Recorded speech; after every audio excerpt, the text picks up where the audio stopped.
I need to warn you before we start. This video is not exciting. It's not trendy. It's not dramatic. But if you stay until the end and actually understand what I'm about to share, your libido will change faster than you expect. And I know that sounds boring. But boring saved me. Let me explain. There was a time in my life when my libido felt completely gone. I wasn't old.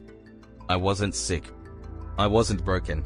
But I felt disconnected from my body, tired all the time, and completely uninterested in intimacy. I kept searching for answers. Supplements. Hormones. Quick fixes. Tricks. Nothing worked. And then I discovered something so simple that I almost ignored it. Because it sounded boring. But it changed everything. The truth is, libido does not disappear because your body hates you.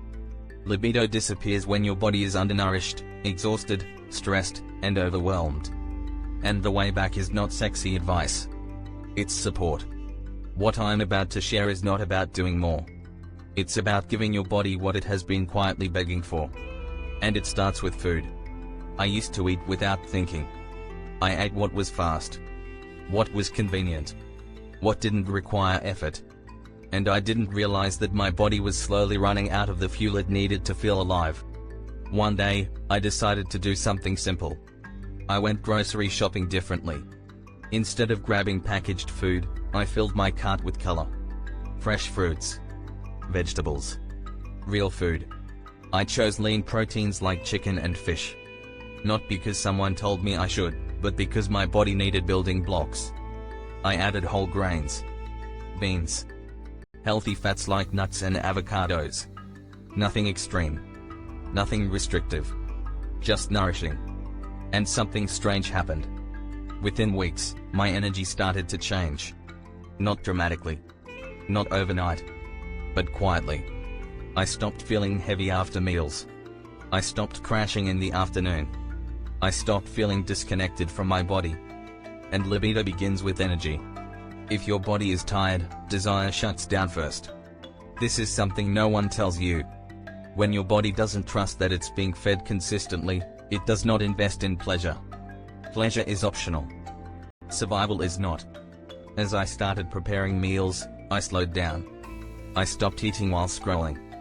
I stopped rushing. I tasted my food. I know this sounds small. But mindfulness changes how your nervous system responds to eating. When you slow down, your body feels safe. And safety is where libido begins. Then I realized something else. Food alone was not enough. My body was still holding tension. So I started moving. Not exercising like punishment. Not forcing workouts. Just moving. Walking. Stretching. Dancing in my room. Gardening. I stopped telling myself exercise had to be intense to count. And something beautiful happened. Movement woke my body up. Blood flow improved. Mood lifted. Stress softened. Exercise releases endorphins. Endorphins reduce stress. And when stress lowers, libido has room to return.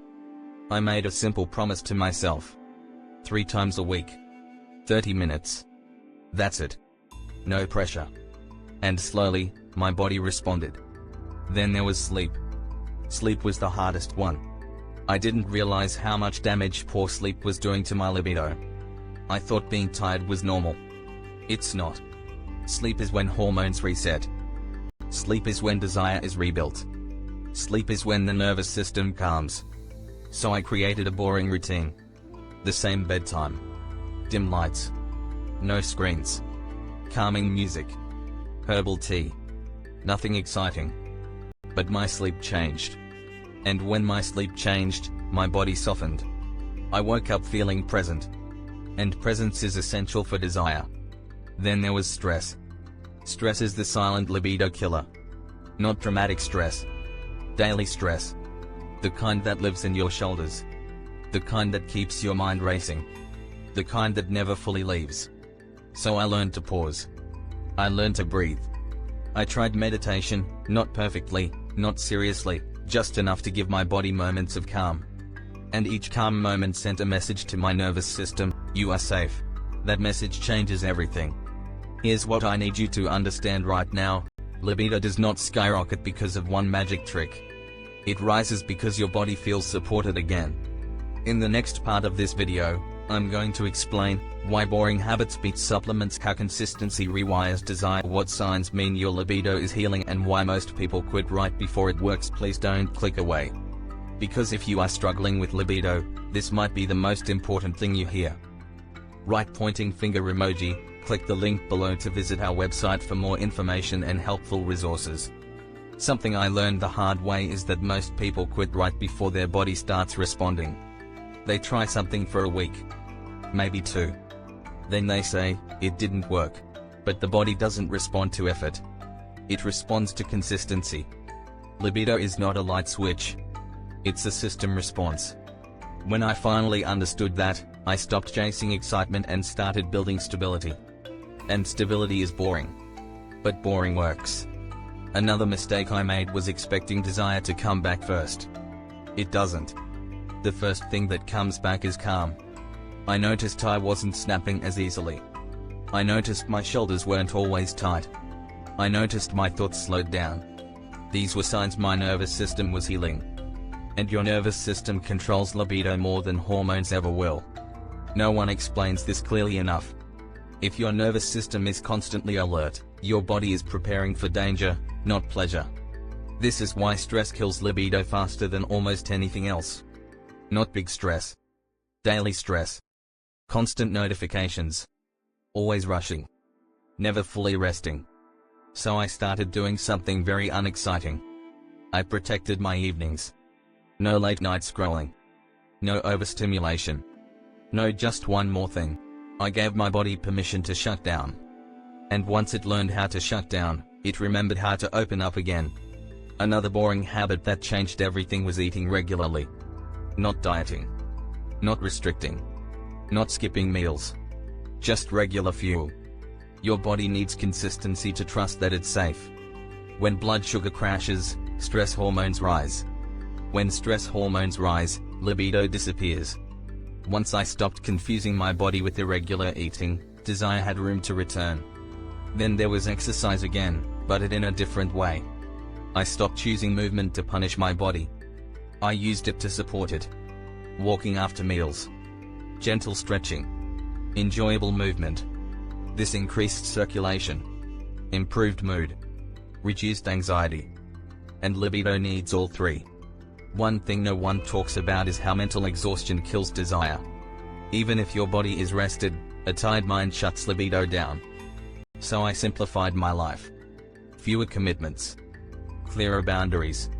More no. This wasn't selfish. It was survival. And survival is the foundation of desire. Then I noticed something important. I started feeling curious again. Curiosity is a libido signal. Not sexual curiosity at first, life curiosity. Music sounded better. Food tasted better. I felt present again. These are not random changes. They are signs your body is leaving survival mode.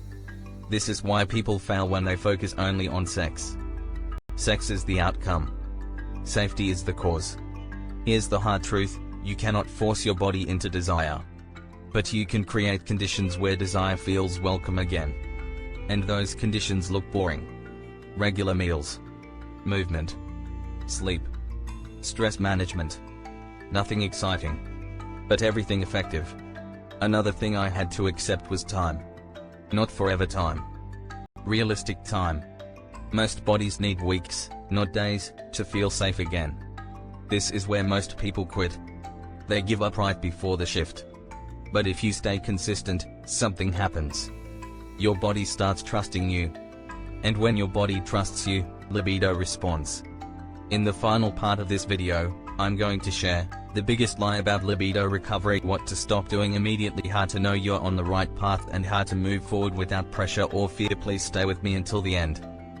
Right pointing finger emoji, click the link below to visit our website for more information and helpful resources. One of the biggest lies I believed about libido was this: if it doesn't come back quickly, something is wrong. That lie caused so much unnecessary panic. The truth is, libido doesn't come back loudly. It comes back quietly. It shows up as comfort in your body, as calm in your mind, as presence in your day. And only later does it turn into desire. When I finally understood that, I stopped watching myself constantly. I stopped checking, testing, and judging my body. That alone changed everything. Because the more you monitor libido, the more pressure you create. And pressure is the opposite of desire. Another lie I believed was that I needed to feel motivated first. I didn't. Motivation came after consistency, not before it. I didn't wake up excited to eat well, sleep better, or move my body. I just did it anyway. And over time, my body rewarded me. This is something no one tells you: your body responds to how you treat it, not how you feel about it. Even when I doubted the process, my body was still healing. Even when I felt impatient, progress was happening. This is why boring works. Because boring removes emotion from the process. It removes drama. It removes pressure. And pressure is what killed libido in the first place. Another thing I had to stop doing immediately was chasing stimulation. Too much caffeine. Too much scrolling. Too much noise. All of that drains dopamine. And dopamine is essential for desire. Once I reduced stimulation, my brain became more sensitive again. And when sensitivity returns, desire follows. Slowly. Naturally. I also stopped comparing myself to others. Comparison creates urgency. Urgency creates stress. Stress shuts libido down. Your body does not care what other people are doing. It responds only to its own environment. And when you give it stability, it gives you vitality. Now let me tell you something important. There was a moment when I realized my libido was back. Not because I was trying, but because I wasn't thinking about it at all. That's when I knew. Desire returned when my body felt safe enough to play again. And if you're watching this right now, wondering if this can work for you, I want you to hear this clearly: if your body can shut libido down, it can bring it back. Nothing about this process requires perfection. It requires patience. And consistency. And kindness toward yourself. You don't need extreme changes. You need supportive ones. You don't need excitement. You need stability. And that might be boring. But boring works. If you take one thing from this video, let it be this: libido is not fixed by doing more. It's restored by doing what your body has been asking for all along. If you want deeper guidance, practical steps, and resources that support your health, energy, and libido in a realistic way, right pointing finger emoji, click the link below to visit our website for more information and helpful resources. If this video helped you understand your body better, please like it so others can find it too. If this message resonated with you, comment below: you're not alone in this. And subscribe to this channel, because we share honest, simple, and effective health content that actually works. Thank you for staying until the end. Be patient with your body. Trust the process. And remember, sometimes the most boring habits create the biggest transformations.